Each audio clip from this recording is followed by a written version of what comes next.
go into this mode here where we can see the full screen here. Oh, and I did also just want to let people know that I also do these Rahu Ketu assessments, which I'll talk a little bit about that as we go into this. But I have, again, each of the 12 houses will be discussed. And you can see first we have to start with what Ketu actually is. What is the nature of Ketu, the south node? And then we're going to go through again each of these. Then you see I'll talk about that. We'll go through each of these houses and you'll get a great overview. So listen up for wherever Ketu is when you were born, and where it is in the sky relative to your ascendant. So first we'll start with this overview of Ketu, the south node. Now, as you see here in the graphic, I'll bring up the graphic here. You see that Ketu is the headless body, the body without the head. Now, the head, of course, is Rahu, the north node. But Ketu, without the head, you see, is like the entire body. So again, think of how much your body weighs and then subtract how much your head weighs. And that's how much influence Ketu has. That's how much gravitas it has.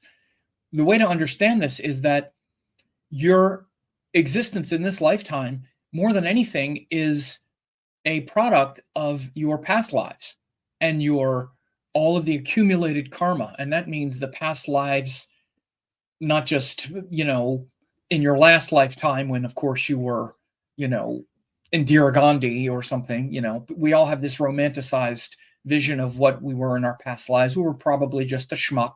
You were a schmuck. It's okay. We're schmucks.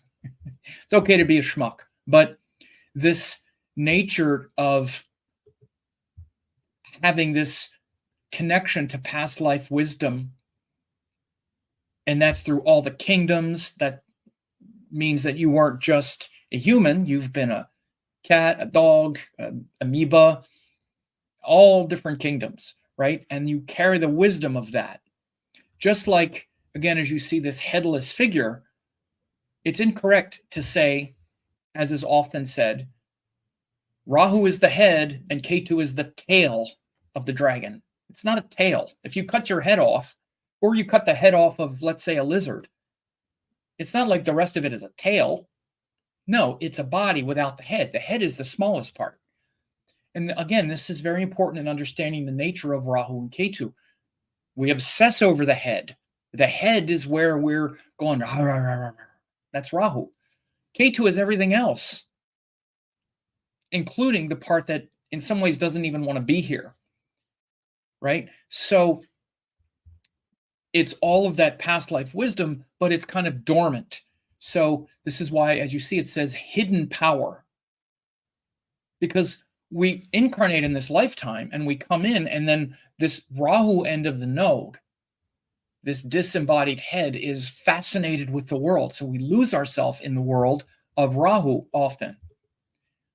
We lose ourselves in the world of Rahu and overlook that hidden power of Ketu, which is basically like this lineage, this history, which includes, again, your biological history, not just your family history, but also your childhood and your family history, your lineage, which you incarnated into in this lifetime. But again, that also includes your biological heritage and history, which means that you're inhabiting a body which is literally an incarnation of the wisdom of the cosmos. Your body is the wisest part of you. I'll give you an example. You might say, well, my body's just a hunk of meat. Really? You put food in your mouth, and then your body knows exactly what to do with it. You don't do it. You don't digest your food. You don't keep your heart breathing, your heart beating. You don't keep breathing. Your body does. Your body does. Imagine if you had to remember to breathe, if you had to remember to make your heart beat, if you had to know where to put all of the nutrients that you just shove into your mouth and enjoy. Oh, I'm going to chew it, enjoy it. Half the time it's garbage with poison and all kinds of stuff because we eat garbage food because we want to enjoy it, and our body knows exactly what to do with it. So again, that's that hidden power. So I'm drawing these parallels so that you understand it in that way. That hidden power isn't just like, oh yeah, my hidden power to imagine things or blah, blah. No, I mean, even just like what your body really is this hidden power. That's the anchor of your existence in this lifetime. But as you see, it says discontent, scrutiny, things that were forced on you. Now, this is more metaphysical. The discontent is you incarnated with things. When you incarnated in this lifetime, you didn't choose any of that. Think of how powerful this is. You didn't choose where you were born, when you were born, the parents. Now, again, you may have this notion that my soul chose it and all, and it's fine. You can believe that, and it's not wrong to think it. But you're not your soul. When I say you, I mean you, the person who is listening to this, who makes choices. The part of you that makes choices to do things is actually related to Rahu. I make my own choices. I'm this person, right? That's a lot of the illusion of Rahu. But I'm talking about what pulled you here in this lifetime. You didn't choose it. If you don't remember choosing it, then you didn't choose it in this context, right? It is literally what feels like the things that were forced on you. And think of what that means. Think of everything that you didn't choose, that in some ways were forced on you. You didn't choose those parents. You didn't choose, again, that's on a high level, but you didn't even choose, well, for example, you didn't choose your gender. You didn't choose your body. You didn't choose your name. Maybe you did choose your name later, but you were born with a name and everybody called you that name. You didn't choose your siblings. You didn't choose, now that's just on the surface, but you didn't choose any of those myriad of situations. They were forced on you. And part of it, and all of it was forced on you. When you're a child, it's all forced on you. And that's your past karma incarnating in this lifetime. So you want to understand that Ketu, also in the natal chart, is the part of you. It's like the culmination of all of your recent past lives. So anyone who thinks that they're a victim of their childhood or things like that, this is just simply not in keeping with Indian Vedic metaphysical teaching. Maybe you don't remember the things that happened in the past lives that made you incarnate in this lifetime, but it happened. And by the way, even all the stuff that we remember that was so bad, Ketu is also a very distorted part of the childhood because we remember it out of context, out of balance. Frankly, even the things about the childhood that really felt forced and really felt bad and really felt like a sort of disgust and discontent that you bring forward in your life, they really weren't as bad as you made them out to be. Now, I'm not saying they weren't bad. Some of us were abused and mistreated and seriously, criticized and marginalized. By the way, I would fall in that category by any objective standard, but that would be me and almost any male who was born in the 60s or 70s. We were hit, we were all that stuff. It was a different time, right? But it wasn't as bad as we remember it. We remember this very distorted, sharp, focused aspect of our childhood. And that's the thing to really focus on with the Ketu when I'm looking in someone's natal chart, and what I'm going to go over today when I go over first, second, third house. These are the things I'm going to focus on. Like wherever it was in your chart, you have a hyper focus on this aspect of life. And it's distorted because, yes, you went through these things and they felt like things that were forced on you. But they didn't really happen in that proportion.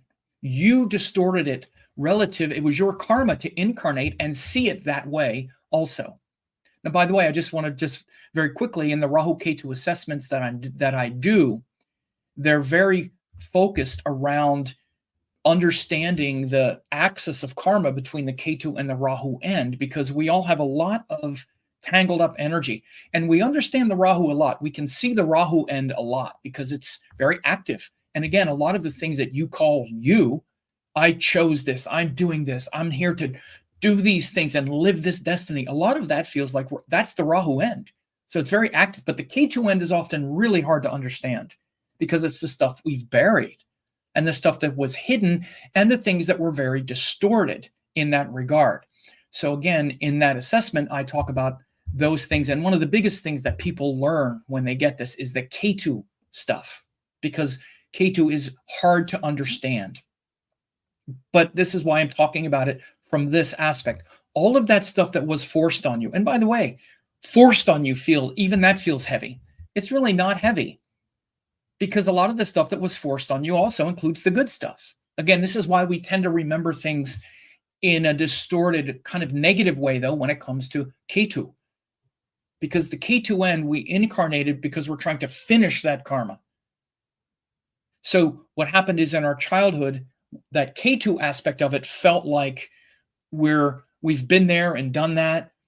We don't like this thing because, again, we feel like because in our recent past lives, we spent a lot of time and energy on that thing. We feel like we're done with it in this lifetime. So we're hyper-focused and vigilant to that aspect of life. And again, it feels like we don't like it's the last thing we feel like doing because we've been doing it for lifetimes. And yet this thing is kind of forced on us. So it makes us compartmentalize and want to hide that thing and then obsess over the opposite end where the Rahu energy is, because the Rahu aspect of the nodes are the things that we haven't done in our recent past lives and the things that we need to spend a lot of time on in this life. So there's this back and forth, this very intense extreme between the obsession of Rahu externally, which again, we can see that pretty easily, and that hidden kind of discontent, kind of scrutiny of Ketu, where we kind of feel like we've been there and done that. And again, I want you to understand this though, and it's something that, again, when I do those readings, one of the things that is really, that people really get from it is this awareness really allows you, more than anything, to forgive your parents, siblings, all of the stuff that you're still could be hanging on to, this kind of hidden anger, discontent, even rage, because you want to understand you incarnated to see it that way. No matter who your parents were, no matter what the circumstances were, you would have seen it that way. It was your karma to see that particular aspect of the childhood, to select that part of it that didn't feel good. Because there was a whole bunch of stuff that was going on that was wrong, but you selected that thing. You're like, well, but wait a minute, this thing, this is a lot of crap. All this other stuff is going on, but this part of it is a lot of crap, and I don't like it. Why did you recognize that particular thing as a lot of crap that you didn't like? Because you'd been doing this for lifetimes, and you incarnated in this lifetime to recognize that part of life. You came in with that scrutiny already. So when that showed up in your childhood, you were like, oh, this is a lot of nonsense. This is garbage. I don't want to do any more of that. That's a lot of crap. Instead, what I didn't get to do is this thing, this opposite thing. So again, when I go through the houses, you'll see how this plays out. Now, again, it's quite subtle because we also have Rahu and Ketu join different signs and things like that. So when I do that reading, as you see here, the nodal connections to planets that are totally unique to you, specific distortion and confusion around the Rahu-Ketu axis of obsession of Rahu, the Raja Yogas formed by the nodes, current transits in the nodal axis and whatnot. So anyway, this understanding this, especially this hidden, confusing part, is very transformative. Because again, it feels like there was something that was forced on you, but I didn't get to do this other thing. Right? So for example, when we get into the houses now, we would start with the first house and perfecting identity. That's the first house. Ketu is scrutinizing yourself, and it's perfecting your identity and seeing all the flaws. Again, this is what Ketu is trying to do. See all the flaws. Recognize, that's not the real thing. That's not the right thing. There are all kinds of flaws in this thing. I've been here and done that. I've been working on my identity for lifetimes, and I know it's probably my fault if there's a situation where there's an argument. It's probably my fault. I made a mistake. But it's also evolving self-mastery and evolving a higher self, where instead of just being relegated to the personality, which is what the lower self is like our personality. And especially that personality that we prop up to make others happy and things like that, where we're trying to be popular and whatnot. And Ketu will see through that and sort of negate the personality, sort of negate that lower self where there's a lot of scrutiny because we're trying to perfect our identity. So again, there's a kind of perfectionism. And one of the things around it is, like I said, where you can tend to, because again, I'm not going to go through this every time, but Rahu would be in the 7th house, obsessing over others, trying to develop that and that ability to adapt, whereas Ketu is negating the individual. So you can feel kind of invisible, feel like you're not important externally. But again, internally, Ketu is like focused on trying to develop that thing and perfecting true identity. When it's the 2nd house, it's perfecting values and the solid core values. You came in and incarnated in this lifetime with this awareness that you need to have clear values and what is truly valuable, right? What is truly valuable. And that means that the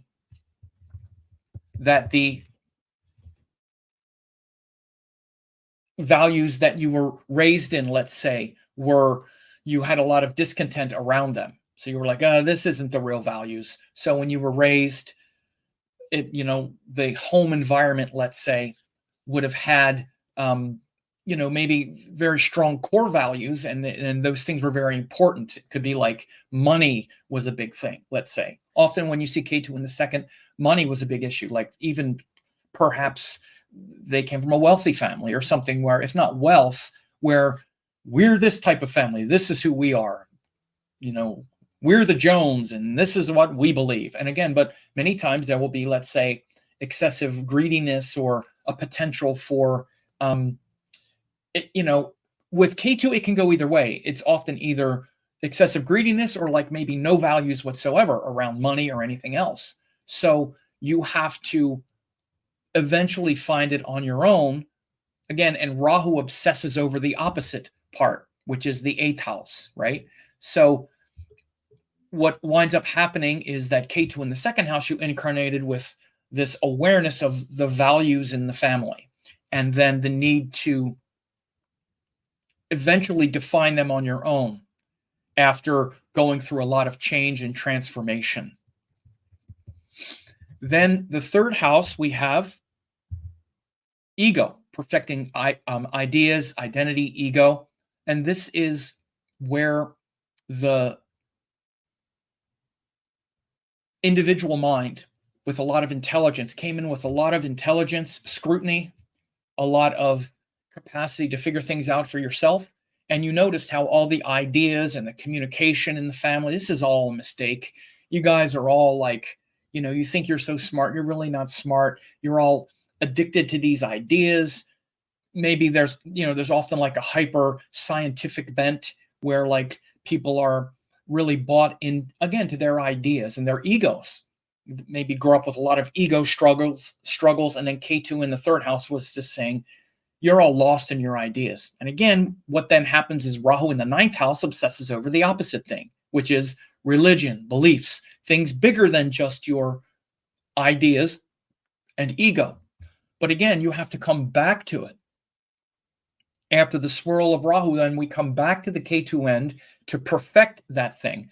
because it's an illusion that we're actually perfect in that thing. And again, that's the big problem with Ketu, is the illusion of perfection. So then we have the fourth house, which is perfecting our feelings. So again, Ketu in the fourth house, someone grew up with, they were in like an emotional environment where everyone's feelings were just, everyone was so sensitive and so, maybe, again, fourth house is also related to mother, and, maybe there were things even with the mother, or things where everything was so emotional, right? And the Ketu in the fourth house person developed this paradigm of understanding of how, much power is in the emotions, but it's like, yeah, but I've been there and done that. I understand. I feel like I can handle this emotional pressure. It's often pressure of Ketu as well. That pressure, like I said, Ketu in the first, the pressure of the self. Ketu in the second, like the pressure and the scrutiny around money and values and what are they. And Ketu in the third, the pressure and scrutiny around like ideas and figure it out and accomplish this. Ketu in the fourth, the sort of pressure and scrutiny around feelings, emotions. And again, trying to finish that karma, because in the recent past lives, there was a lot of emphasis put on that aspect of life. And then Ketu in the fifth house, this perfecting creativity. Creativity, again, it's a Dharma house, and it has to do with, it's not just, it often can show things like an innate skill of, like, again, maybe something like writing or painting or music or something. But again, the person may have this skill that's quite latent, but they already kind of understand what it is to be creative, and like to also be intelligent, because the fifth house is like creative intelligence. Many times when Ketu was in the fifth house, the person was maybe not meant to feel special, like kind of fawned over, but sometimes it was that kind of, meant to feel kind of special, because the fifth house, again, it's also the house of children. It's the house of, again, what creativity is really about is giving birth to ourself in the highest sense. And it's actually creative intelligence. So the house of intelligence, more than any, is the fifth house. So Ketu in the fifth person comes in with the awareness of how intelligent they are, their own creative intelligence, and they feel like they've been there and done that, and they don't really need to put all of this energy into that aspect of life anymore. And instead, they become focused and obsessed on like sharing their creative gifts with the public. Sixth house, perfecting service. Now, the sixth house are the things that we need to serve, that we need to be in service of, which include things like all of our daily habits and routines, and things that are not just, that don't come easy. So all the hard work and maintenance in life, and again, the things that we need to do in order to perfect our existence here on earth, are related to the sixth house.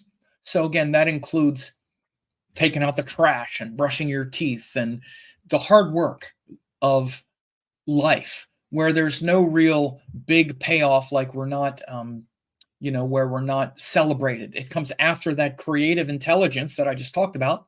The example is, we have a child in the fifth house, we're changing diapers in the sixth house. So when Ketu was in the sixth, person came in here with the awareness of all the hardship and struggles and difficulties of life.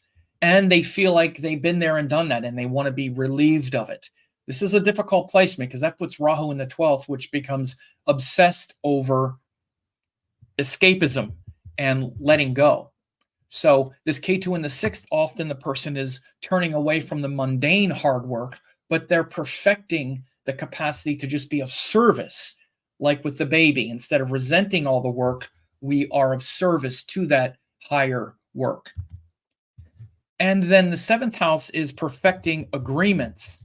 The seventh house is really about agreements. We talk about relationships. Relationship is just an agreement, like a business agreement, right?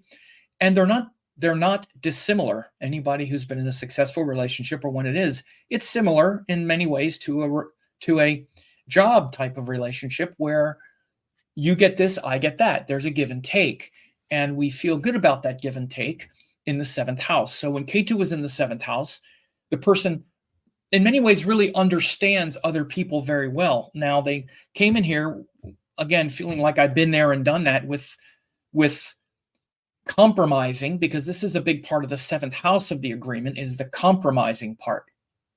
Because there's the first house, what I get, the seventh house, what you get, and between these two, we have an agreement. So when Ketu was in the seventh house, the person came in essentially feeling like they've been there and done that and are kind of used up in all of these agreements. I've been there. I know how to make an agreement. But what I didn't do is focus on myself, which would be the Rahu in the first part.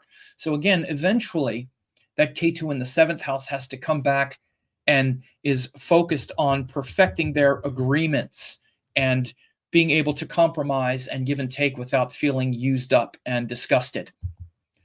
Then the eighth house, Ketu in the eighth house, has to do with the feeling of managing transformation and change, as it says, perfecting destruction. That might seem weird. Perfect destruction? Yeah, you have to destroy. Things are always getting destroyed in your life. And by the way, this is one of the powerful placements of Ketu in this context, because the eighth house, there's really not a whole lot to do in the world with the eighth house. And Ketu really, as you see by that symbol of the body without the head, doesn't really want to be in the world. It's kind of like that Rahu head is dragging Ketu around. And Ketu is like really the liberator, the moksha karaka. Rahu is kind of like, no, this world is going to work out. And Ketu's like, no, it isn't. We've been here forever. You've lived all these lifetimes. You're all excited. Again, so the eighth house part is very powerful, because learning what to destroy and perfecting destruction, very interesting thing to ponder. Perfecting, like, I need to destroy that in order to create that. And again, the Rahu and Ketu, they work in opposites. So perfecting the destruction of Ketu in the eighth creates the value structure and the stability of Rahu, which would be in the second house. So this is how it works in that sense, where the where we have this nature of perfecting destruction, which is pretty wild to think about. And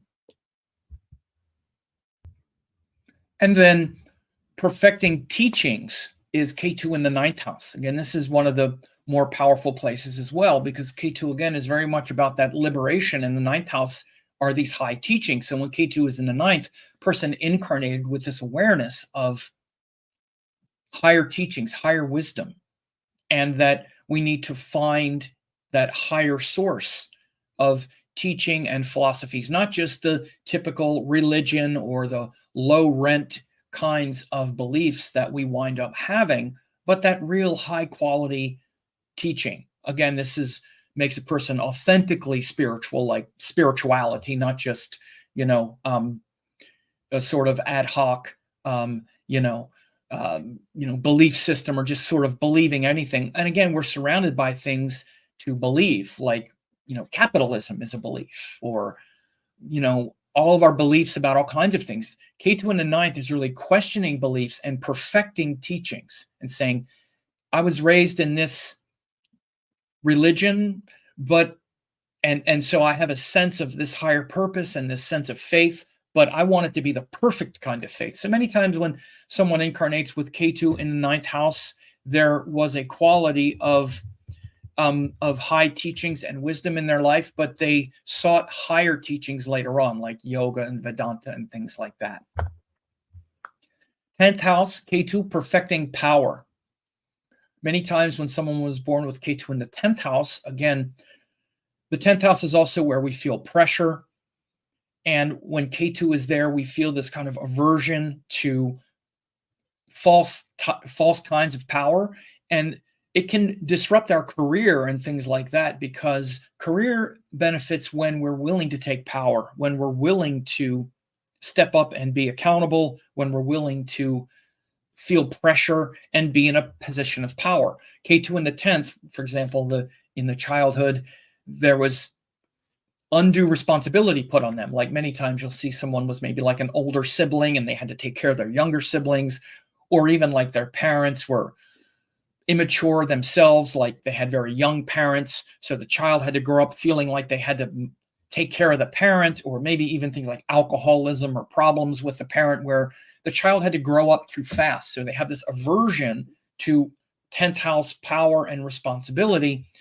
And so they're really navigating it. They're very suspicious of saying, here, do this thing for me, or I'm going to advance in my career. And they're like, well, I don't know. I don't want to feel that aversion to power like I felt when I was younger. So it's that type of aversion to power that makes us perfect and really select the highest forms of power. And then Ketu in the 11th, perfecting ambition. So this means that when someone often was born with Ketu in the 11th, they had siblings, or they had a lot of the family unit was a big sort of crew, and they were sort of lost in the crowd a little bit. The 11th house is where we're kind of one of many. You're not so special. You're one of many, right? And again, this also shows that kind of Ketu in the 11th is like, right, I understand. I'm just kind of sort of lost in the crowd here a little bit. And, but what I really need to do is to try to find my passion, my heart's desire. So then Rahu becomes obsessed over the 5th house stuff of like being an artist and things like that. So again, there's always this interplay, this opposite. So Ketu in the 11th, we're learning to perfect our ambitions so that we connect with a higher sense of duty and purpose, and rather than sort of getting lost and sort of negating that ambition and that desire to step up and be part of the collective in a healthy way, we are instead of avoiding that sort of collective, because again, we grew up with that discomfort around being one of the many. And it's like, okay, yeah, you're trying to water down my identity, right? We have to develop some healthy ambition. Many times Ketu in the 11th, and the ambition is kind of lost because they're like, well, I need to focus on what really inspires me. And instead, again, cycling through ambition, which again, the highest ambition is actually service and finding a higher cause to connect with, rather than feeling lost in the crowd, finding yourself and aligning with allies. And then Ketu in the 12th house, perfecting surrender. This is one of the better placements because, again, like I say, Ketu is related to the 12th house. It's actually the liberator. It's the moksha karaka, the indicator of moksha or liberation. So when we incarnated with Ketu in the 12th, we came in already realizing that this world is like full of illusion, and we don't feel like we want to put a lot of time and attention on developing ourself in this world that's kind of there. And we feel like we sort of been there and done that. So we already have a high capacity to want to, we sort of understand the need to kind of let go of things. But again, what we didn't do, which again would put Rahu in the 6th, is we didn't get in there and, fight the battles and get in there on the battlefield of life. This is one of the better placements because Ketu in the 12th is aligned with that surrender, and Rahu in the 6th is aligned with all the hard work of the world. And the 6th and 12th axis is kind of out of the way of the other things. So this one is one of the more conducive placements. But again, this overview can be very helpful whether you are looking at it in your natal chart, whether you're looking at it in the sky. Like, for example, again, if let's say you have a Taurus ascendant, then right now in the sky, because I'm recording this in June of 2024, Ketu is going through your 5th house, right? In the sky. But let's say you're at this Taurus person, and when you were born, Ketu was in Sagittarius, which would be your 8th house. So you'll have an 8th house relationship with it in general. But right now, as he's going through the sky, he's going through your 5th house. So again, these are all things that are very important to understand. And the nodes especially are hidden from view. We don't see them. They're the most hidden part of you, but yet they're the biggest part of you.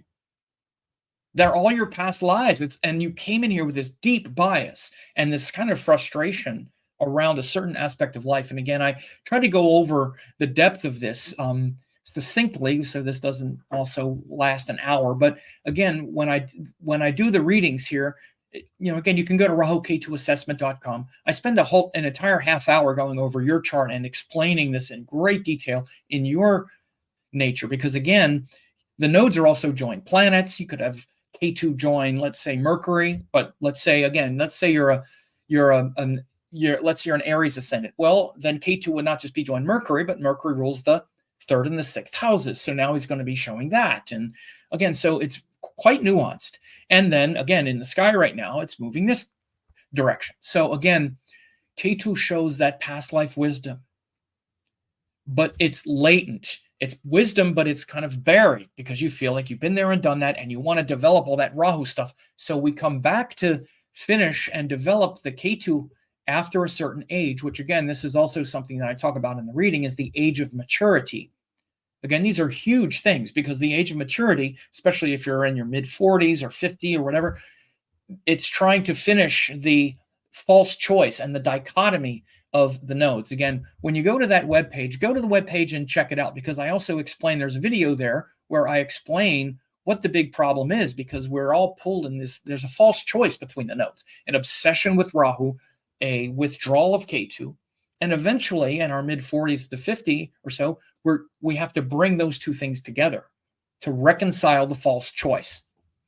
So again, that hidden power is there, but we have to reclaim it. And a lot of it is really analogous to going back and reclaiming all of that, all the blessings even of our childhood and stuff. It's a very natural cycle that we do anyway, but it's actually the Ketu work. You should understand this is actually something that you're trying to do anyway, is to go back, and we talk about, going back and reconciling the pain of the past and working through our childhood stuff.